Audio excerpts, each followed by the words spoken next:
20 years into the future, Grodd rules Gorilla City with an iron fist, relishing in his power. Today, he feasts on the brain of Eobard Thawne, claiming all of Thawne's brilliance. As soon as Barry arrives, Grodd mocks him, taunting that Barry wasted the Speed Force on heroics while he used it to conquer time itself. Calmly, Barry explains that the Speed Force is broken. Daniel West's time travels were the first fracture, and Grodd's actions only made it worse. But Grodd, with a wicked grin, reveals that after consuming Daniel's mind, he mastered time travel and has even rescued knowledge from across history. Barry, undeterred, challenges Grodd to a fight to the death. Grodd laughs, reminding Barry of their countless battles, how Barry always runs before he's forced to kill. But this time, Barry won't run. He's determined to fix the mistake of letting the Speed Force spread to both Grodd and Daniel.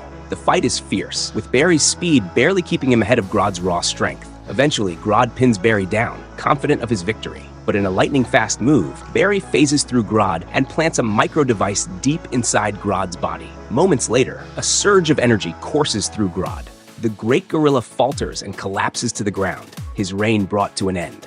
Standing over his fallen foe, Barry declares that he will now travel back in time to prevent all of this by ending his own life. The Flash of 20 years in the future has finally gone far enough back to fix the Speed Force. Meanwhile, in the present day, Barry is enjoying breakfast when his future self suddenly appears, grabbing him and racing him to the Utah Salt Flats, the site where Daniel West first emerged as the Reverse Flash. The future Flash explains that Dr. Elias's Speed Force-powered monorail crash at this location caused the initial rupture, allowing Daniel to exploit it for time travel. Their combined trips back through time have led to Barry losing track of time. Soon, he'll be too late to stop things that will destroy the lives of those he cares about, starting with Wally West. The future Flash has been racing through time, correcting every instance where the Speed Force failed him. Now, only one thing remains to fix: the Speed Force tear. His plan? Sacrificing the present-day Barry Allen. The only way to seal the tear is for Barry to release his Speed Force energy in death. Barry listens, but refuses to accept this fate. Suiting up, he challenges his future self to a fight. However, his future self has trained with the greatest martial artists and knows every move Barry will make. Despite his speed, Barry struggles to hold his own, as the Speed Force begins to repel them. Because two versions of the same person aren't meant to exist together, the future Flash tries to use that energy to close the rupture.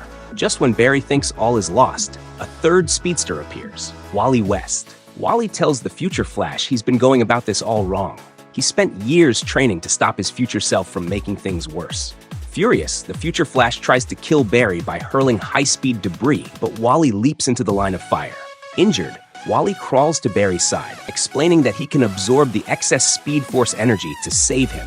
As Barry begins to recover, he realizes his savior is Wally, just as Wally pleads with him not to give up. Wally confesses he only became a hero because of Barry's influence. With his last effort, Wally releases a blast of Speed Force energy that closes the rupture, saving the day, but at the cost of his own life. Barry, devastated by Wally's sacrifice, stands alone in the Salt Flats, while his future self, left without a way back to his own time, disappears into the desolate landscape.